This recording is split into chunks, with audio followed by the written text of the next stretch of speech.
عاشت معي في مغارات. إذا أحببت أنا أن أستذكر يعني بعض من كتجربة خاصة، فزوجتي العزيزة كانت معي كل هذه الفترة الصعبة التي مررنا بها. ربما تزوجنا في ظروف غير عادية في 2012، وكنت يعني صعب علي أن أفصح عن كثير مما أعمل به، فكان عندها معلومات شوي قليلة يعني عن ظروف العمل، وكانت تكتشف أثناء مسيرة العمل كل ذلك، لكنها يعني تتحمل كل الظروف. تحملت معي القصف، تحملت معي الهجرة والنزوح.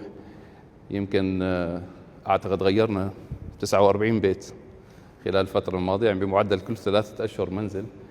فتعرفوا المرأة صعب عليها هذا الشيء، بدها تأخذ معها الزريعة وكذا وكل الظروف الصعبة اللي مرينا فيها. فأصبحنا مثل الرحل، لكن الرحل بيعرفوا شو ياخذوا معهم، نحن رحل غير متعلمين طبيعة الترحال يعني. فعشنا في أماكن صعبة جدا، يعني عاشت معي في مغارات، وعشت معي في المداجن أيضا، وعشت معي في أماكن صعبة، وعشت معي في أماكن جيدة أيضا في نفس الوقت حسب ظروف العمل. حاولت معها كثيرا أنه تغادر إلى مكان آخر أكثر أمنا هي والأطفال، لكن كانت يعني دائما ترفض هذا الشيء